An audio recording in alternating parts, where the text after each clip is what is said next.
We're constantly hearing about the next big scientific discovery or groundbreaking tech innovation. But have you ever stopped to think about the massive engine of data and analysis that actually shapes the direction of all that progress? Yeah, it's kind of like the hidden operating system, isn't it? Exactly, for the entire world of science and engineering.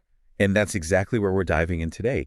We're going to explore the essential support structure for science and engineering statistics right here in the U.S. Okay, so this isn't just about endless spreadsheets, is it? We're talking about the analytical horsepower that helps us make sense of everything from, like, emerging research fields to how we're teaching science in schools. Precisely. And to really get a handle on this, we've been digging through a couple of pretty interesting documents. Okay. First, a really detailed statement of work.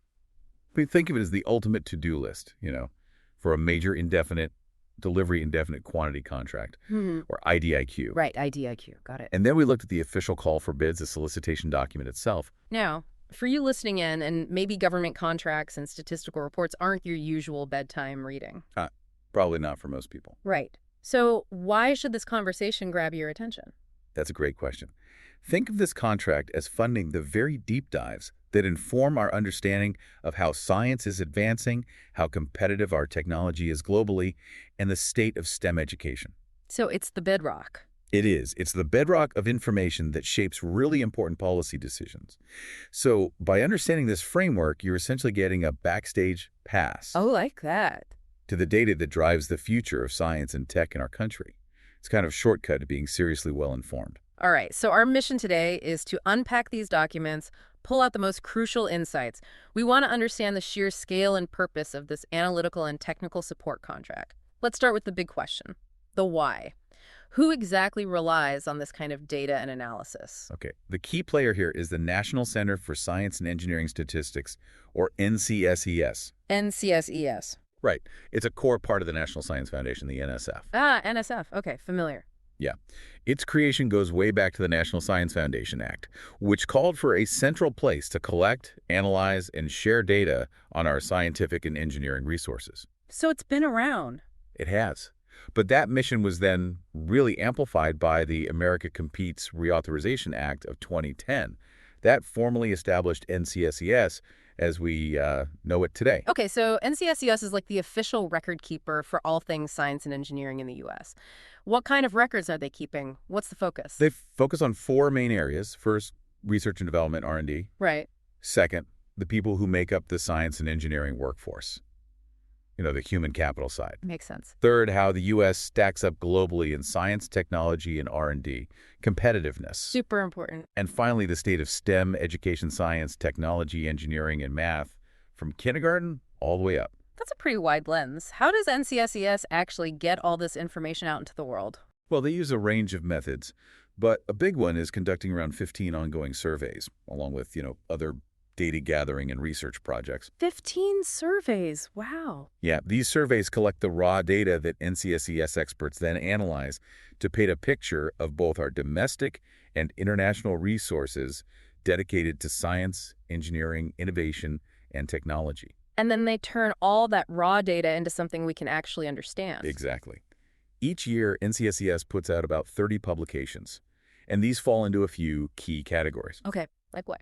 First, you've got the detailed statistical tables, massive collections of data straight from their surveys for those who really want to dig into the numbers. The real data nerds. Precisely. Then there are info briefs, which are shorter reports highlighting the latest findings and analyses.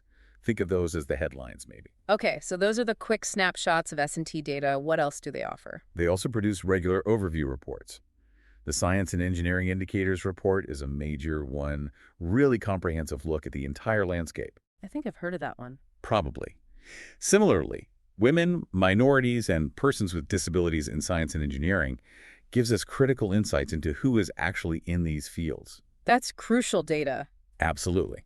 Beyond that, they have special reports that zoom in on specific topics like, say, the global trade in high-tech goods or the state of emerging technologies.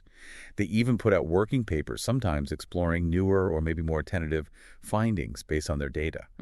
And for those who are really pressed for time, they have one-pagers short, visually rich summaries of key findings, kind of like S&T information in infographic form. Wow, that's quite a spectrum. From deep data dives to quick summaries. So they're not just collecting numbers, they're really focused on making that information usable for different audiences. Precisely. And it doesn't stop there. NCSES also supports researchers outside the government who want to use their data. They're constantly working to improve their data collection and analysis methods. Always refining. Exactly. And they actively share their key findings with policymakers, other statistical agencies, and anyone else who's interested. All right, so we understand the why NCSES has this crucial role in tracking and understanding science and engineering.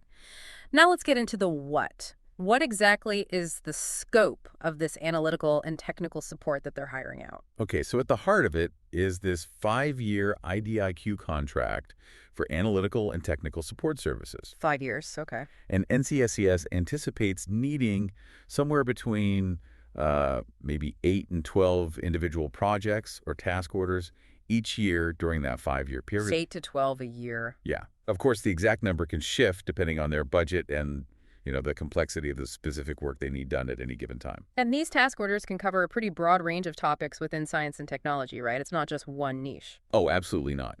The statement of work lays out a really extensive list of potential areas. This includes everything from pre-college science and tech education. Like K-12. Yeah, looking at how students are performing, what they're learning, the quality of teaching, how tech is used in the classroom, all the way up to the characteristics of our universities and colleges, like their research facilities, equipment, and how they're funded. Okay, so from elementary school science to the infrastructure of major research institutions, what other big areas are in the picture? Well, higher education in science and engineering is a major focus. That covers the students, the faculty, the number of degrees being awarded. PhDs and all that. Exactly. Yeah. And even the important role that international students and scholars play in these fields.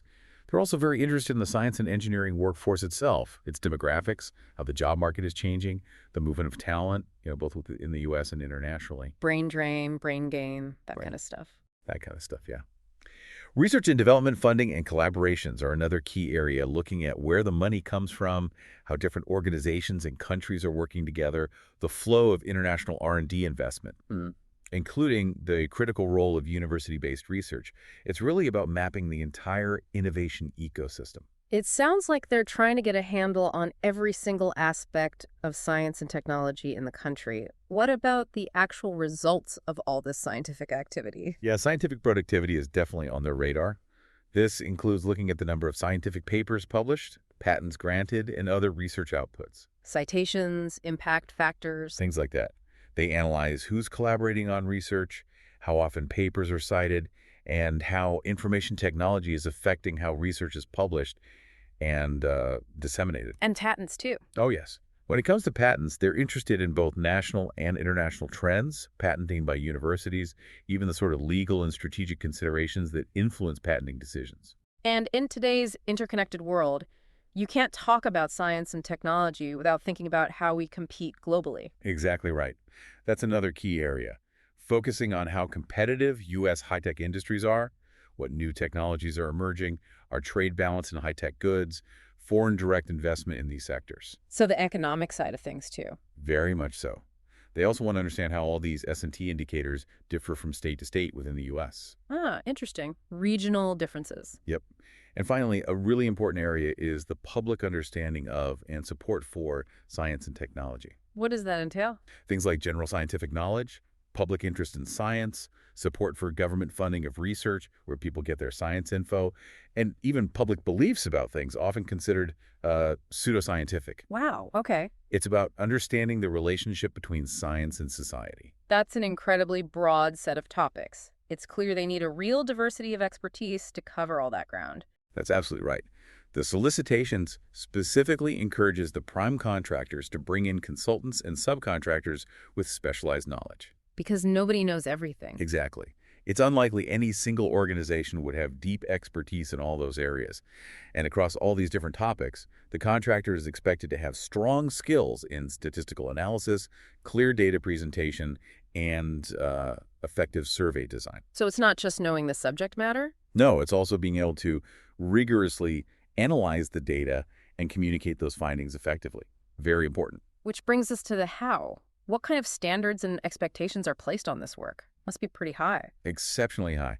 Anything that comes out of NCSES goes through a really rigorous review process, both internally and often by outside experts.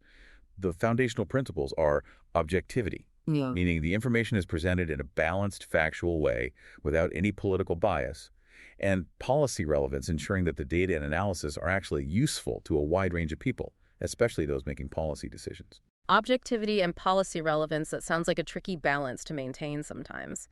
What other criteria are they looking at? Well, accuracy is, of course, non-negotiable. Every factual statement has to be backed up by data, and any uncertainties in the data need to be clearly explained. Transparency. Yes.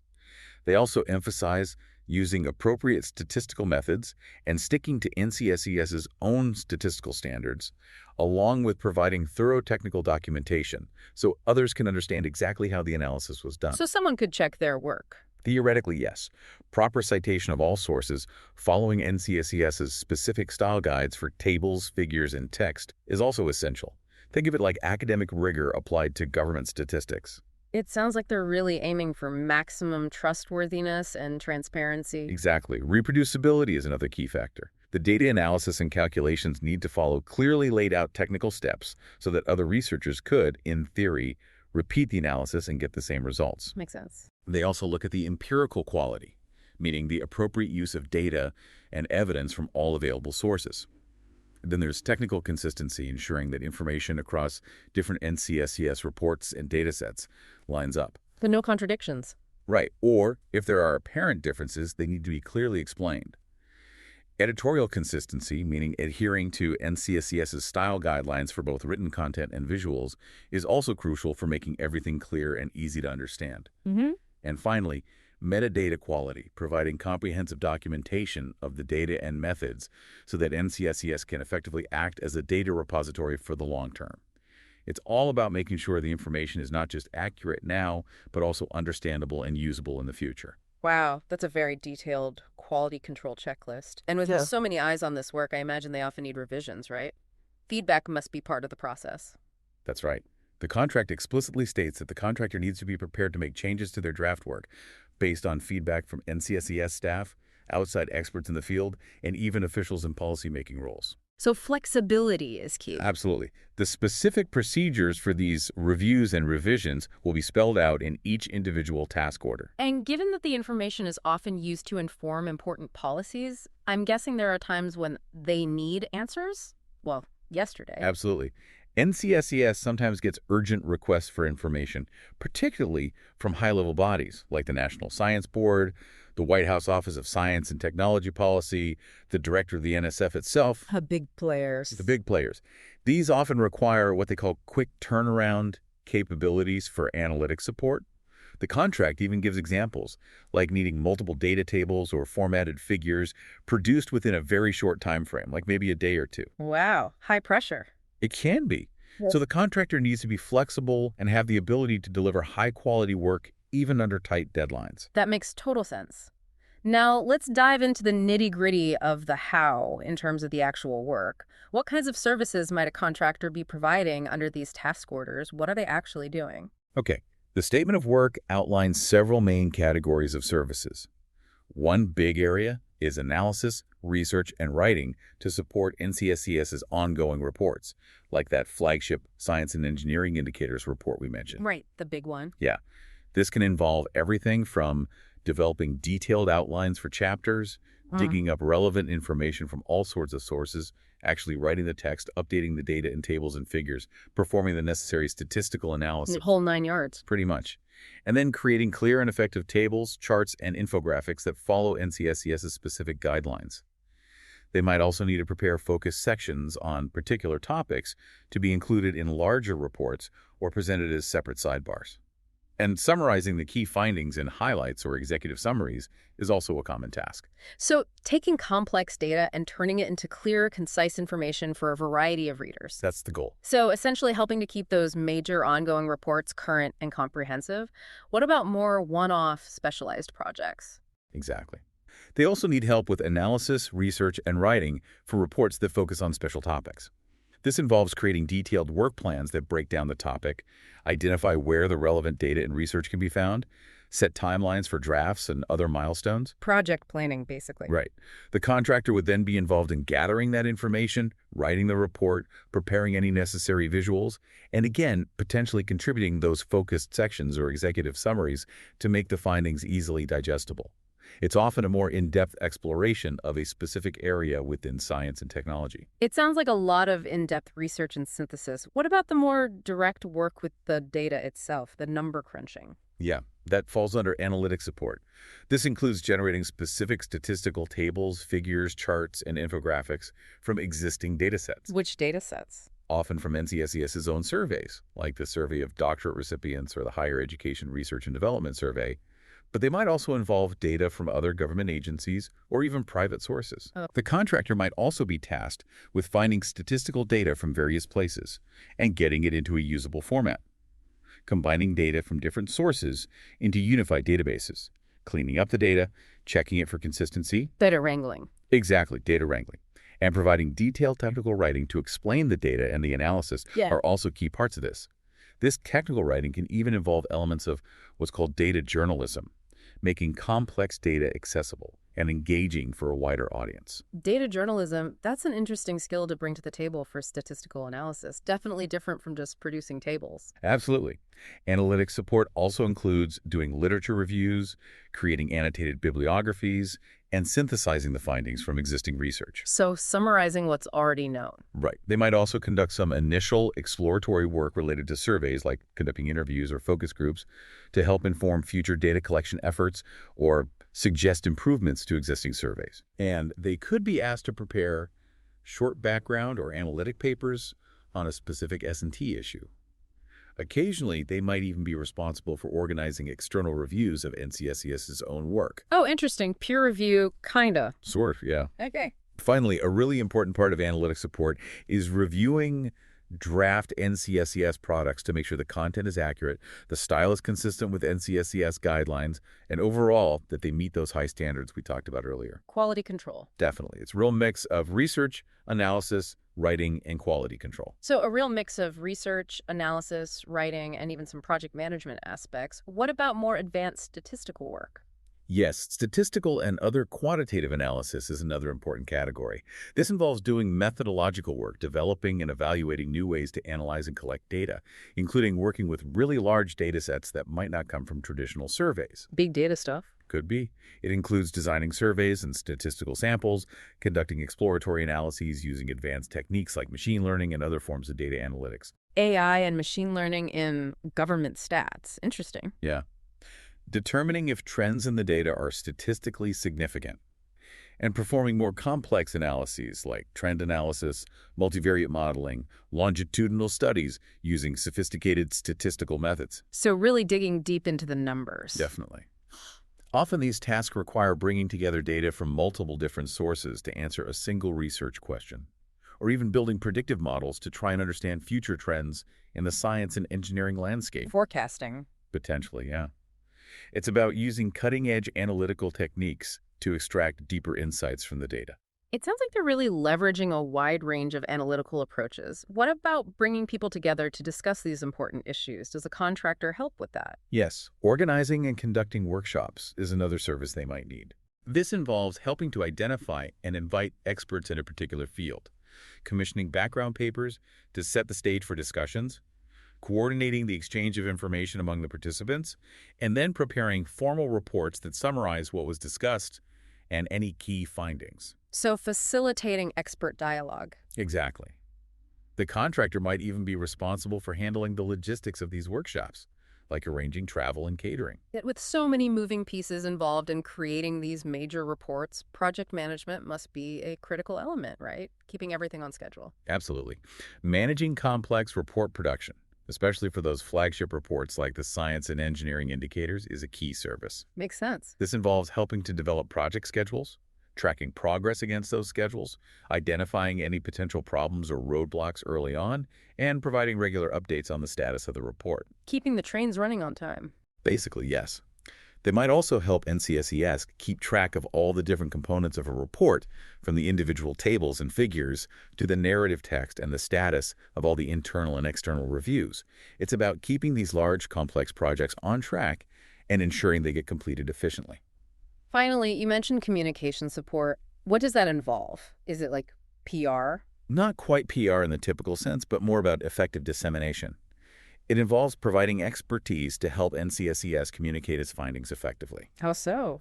This could include developing and implementing ongoing communication strategies that align with NCSES's priorities, setting up systems to track the progress of their communication goals, providing training and coordination for NCSES staff on communication best practices. Building internal capacity. Right. And developing outreach content and materials for a variety of platforms, think websites, social media, traditional publications.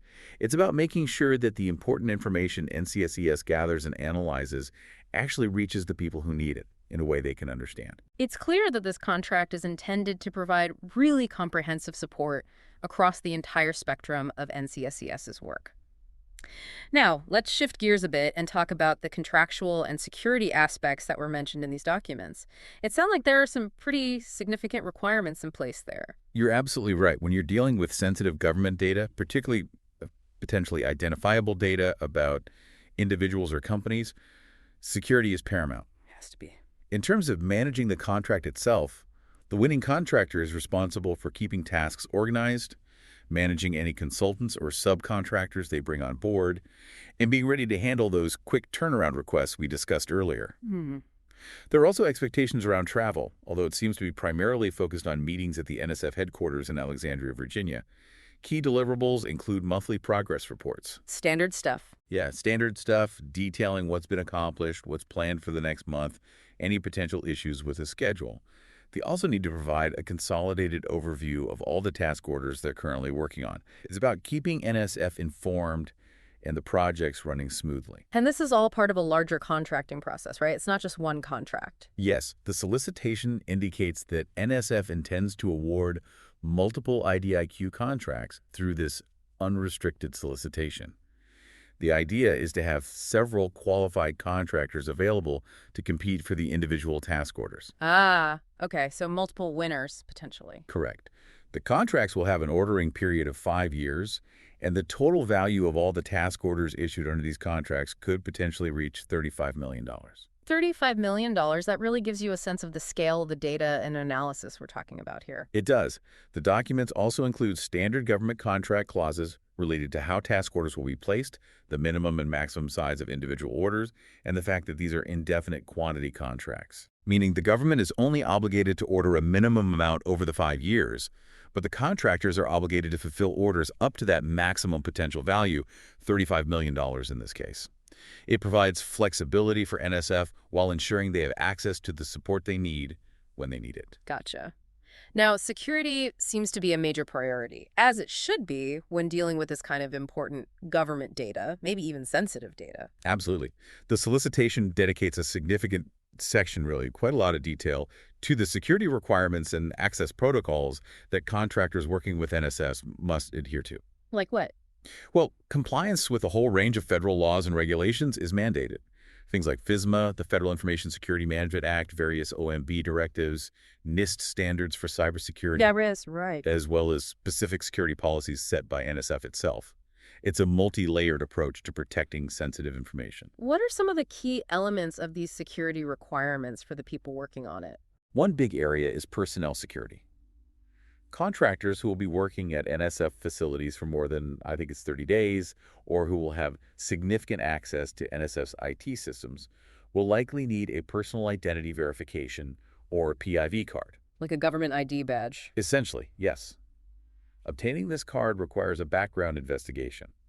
The level of investigation depends on the level of IT access the individual will have. There are different risk levels. Makes sense. And there are different forms that need to be completed depending on that potential risk. In some cases, proof of prior security clearances might be accepted. All contractors also have to complete records management training and annual IT security and privacy awareness training. Annual training. Okay. They also have to sign and agree to follow NSF's specific rules of behavior for IT security. And when a contractor finishes their work, there are specific procedures they need to follow to ensure their access is revoked and any NSF property is returned. It's a thorough process for managing who has access to what and when. It sounds like a very rigorous process just to get started. What about once they actually have access to NSF systems and data? the day-to-day work. Access controls for NSF systems and information are very strict. Contractors are responsible for ensuring the IT security of any systems they use that connect to the NSF network, even their own laptops if used for NSF work. Remote access is only allowed through approved and encrypted methods, VPNs and the like. Standard practice now, hopefully. Should be.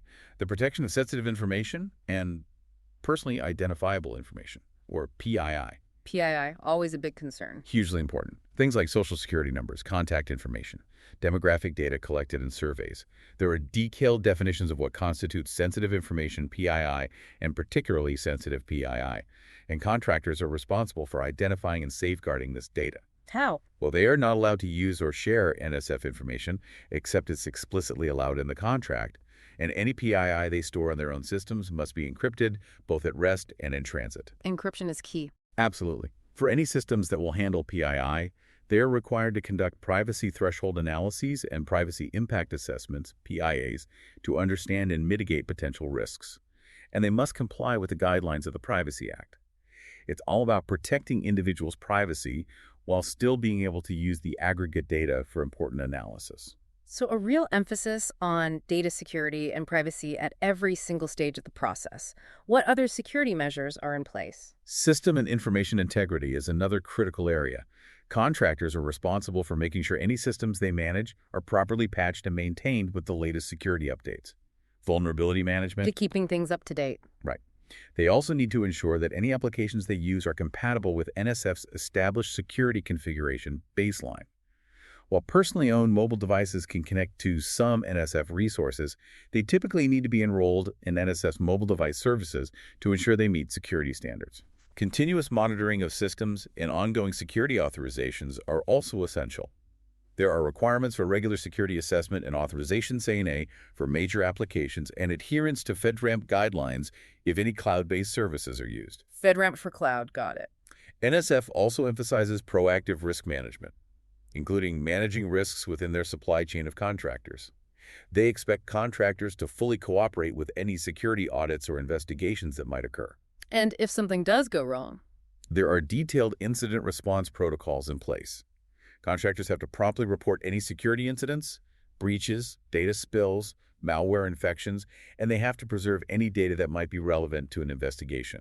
It's a comprehensive approach to preventing and, if necessary, responding to security threats. It's clear that NSF takes data security and privacy extremely seriously. Sounds like they have to. Are there any other important contractual details that stood out to you? Yeah, a couple of practical things. One is that electronic invoicing is mandatory through the U.S. Treasury Department's Invoice Processing Platform, or IPP, no paper invoices. Standardizing payments. Exactly. There's also an NSF task order and delivery order ombudsman, essentially a neutral point of contact who contractors could reach out to if they have any complaints or concerns related to the task orders they're working on. Kind of an arbiter. That's good to have. Yeah. The solicitation also specifically mentions a couple of NSF internal systems, eJacket and ITIQ, which handle proposal and award data, and notes they are subject to the restrictions of the Privacy Act. Contractor performance under these contracts will be formally evaluated through the Contractor Performance Assessment Reporting System, or CPARS. CPARS, the report card. Basically, yes. Good performance ratings are really important for winning future government contracts. And finally, there are very strict rules against disclosing any information related to NSF work details about grant applicants, review panels, internal policy discussions, operational information. It's all confidential. Maintaining confidentiality and the integrity of NSF's processes. That's the core idea. It sounds like a very thorough and tightly regulated process from start to finish. Finally, the solicitation document outlines how NSF will actually go about choosing the companies that will be awarded these IDIQ contracts. Can you give us a quick overview of that selection process? How do they pick the winners? Certainly. NSF uses a two-phase process for evaluating and selecting offers, the company's bidding. 2 phases, okay. In the first phase, companies submit written proposals that address several key factors. These include their corporate experience, have they done this kind of work before? Their track record of past performance on similar projects, how well did they do? And their responses to a detailed questionnaire covering things like the qualifications of their key personnel who would actually do the work. So phase I is all written submission. Primarily, yes. After evaluating these initial proposals, NSF conducts what they call an advisory down select, meaning they essentially tell the companies that are unlikely to be competitive at this stage, thanks, but you're probably not moving forward. Only those with the highest evaluations in Phase I are invited to move on to Phase II. It's a way to focus resources, both NSFs and the companies, on the most promising candidates. So phase on is like a preliminary screening to narrow down the field. What happens in phase two for those who make the cut? In Phase II, the companies that were invited to continue need to submit a plan for how they will utilize small businesses as subcontractors if they themselves are not a small business. Yeah. That's a standard requirement often. Small business goals. Right. They also have to participate in an oral presentation. This is where they present their technical approach to 3 sample task order scenarios provided by NSF, kind of like a test I run. don't just tell. Exactly. Uh-huh. And finally, they submit their price quotes, both for those 3 sample task orders and their proposed hourly rates for the different types of personnel they would assign to the work. So Phase 2 is a much more in-depth look at their specific capabilities and their cost structure. And how does NSF ultimately decide who gets the contracts? Is it just lowest price? No, definitely not just lowest price. They use what's called a best value trade-off evaluation methodology. Best value trade-off. Okay, what's that mean? It means that while price is certainly a factor, the non-price factors, like their corporate experience, past performance, their questionnaire responses, the small business plan, if applicable, and critically, their performance during that oral presentation are actually considered significantly more important than the price they propose. So quality and approach way heavily. Very heavily. NSF will weigh all of these factors to determine which offers can provide the best overall value and are best suited to meet the requirements outlined in that extensive statement of work we discussed earlier. It's a holistic assessment that looks beyond just the cheapest option to find the most capable partners. Okay, so it's a comprehensive evaluation that looks at the whole picture, not just the bottom line. Well, we have certainly taken a deep dive into these documents today. This has been fascinating. What are your key takeaways from all of this? What really stands out? For me, I think the most striking aspects are, first, the absolutely essential role that NCSCS plays in providing the data that informs science and technology policy decisions in this country. Yeah, it's fundamental. Yeah. Second, the incredibly broad range of analytical support they need to fulfill that role. It covers so much ground. And third, the truly rigorous standards and, frankly, the intense security measures that underpin every aspect of this work. It highlights just how seriously the government takes the integrity and accuracy of this data. That's well put. And for our listener who might have just been curious about what goes on behind the scenes of major science and tech policy, what's the aha moment here? Why does this matter to them? I think it's realizing that your ability to quickly and thoroughly understand the world of science and technology, whether you read about it online, see it in reports, hear about policy debates, relies heavily on this very infrastructure we've been talking about. The detailed requirements of this contract, the high standards, the security, they're all in place to ensure the quality, reliability, and security of the science and technology information that ultimately shapes not only our understanding of the world around us, but also the policies that govern it. It's the foundation upon which informed decisions are made, or at least should be made. That's a really insightful point. It's easy to take for granted the data we see in reports and articles, but there's this whole world of rigorous processes happening behind the scenes to make sure it's accurate and trustworthy. So, as we wrap up our deep dive today, here's something to think about. Consider how the data that's generated and analyzed under this kind of contract ultimately influences the direction of scientific research and technological development in our nation. What are the broader implications of having such a centralized and standardized system for understanding our S&T landscape? That's a great question to ponder. It has far-reaching consequences for all of us, right? Even if we don't directly work in these fields. And hey, if you're interested in exploring any of the specific reports or data that NCSCS produces, Where can people look? we encourage you to visit the National Science Foundation website, nsf.gov.